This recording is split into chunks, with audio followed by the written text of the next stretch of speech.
Uma flor completa é formada por três partes: o pedúnculo, o receptáculo e os verticilos.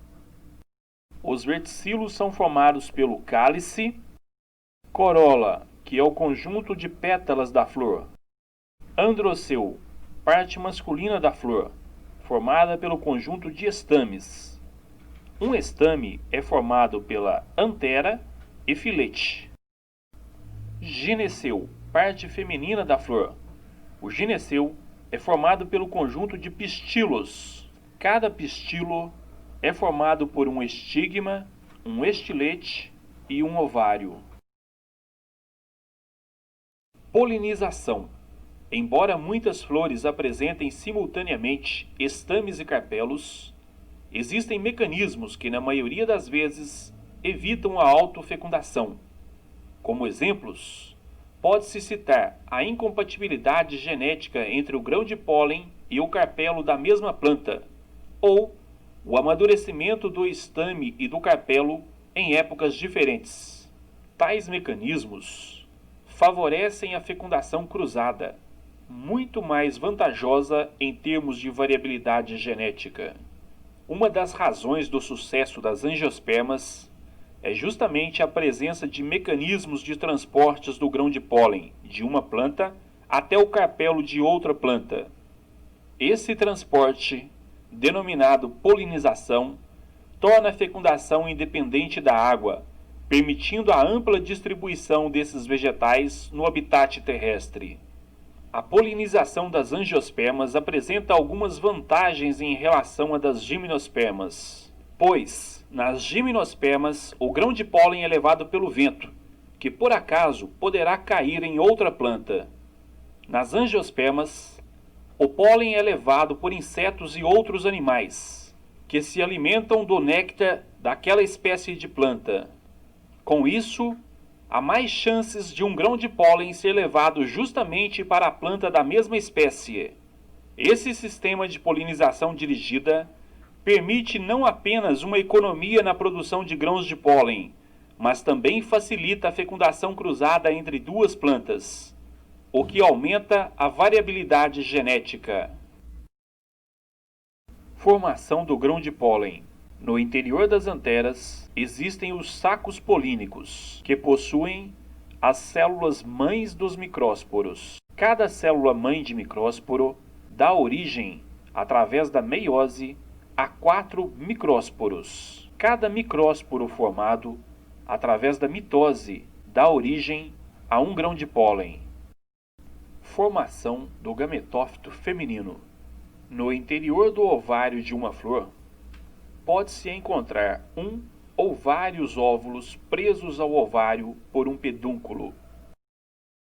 Cada óvulo possui um tecido, a nucela, protegido por tegumentos. Na nucela, a célula-mãe do megásporo sofre meiose, dando 4 células haploides, das quais só uma sobrevive, o megásporo. Esse megásporo sofre 3 divisões nucleares, formando uma massa citoplasmática com 8 núcleos haploides.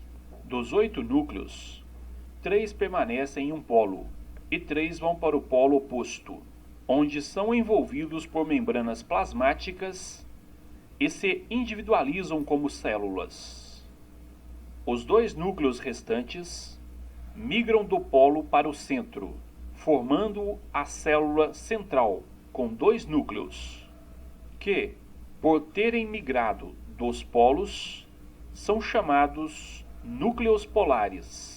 Desse modo, surge o gametófito feminino, chamado saco embrionário, constituído por 7 células, uma célula central, 3 antípodas e uma oosfera, ladeada por 2 sinérgides.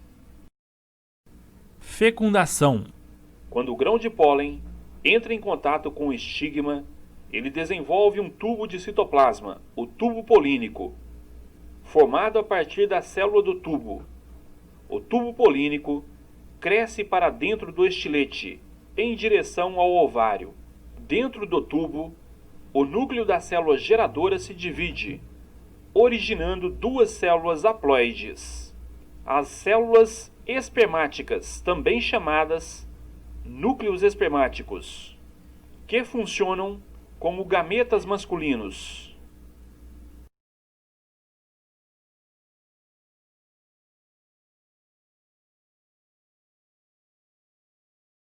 Chegando ao ovário, o tubo polínico penetra no óvulo pela micrópila, promovendo uma dupla fecundação, característica das angiospermas. Uma das células espermáticas funde-se com a oosfera, originando o zigoto, que através da mitose desenvolve-se em um embrião diploide.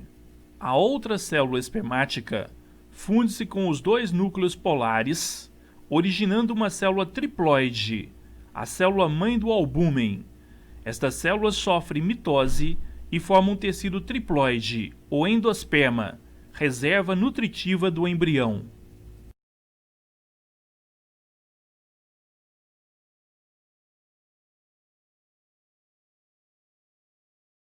Formação do fruto e da semente.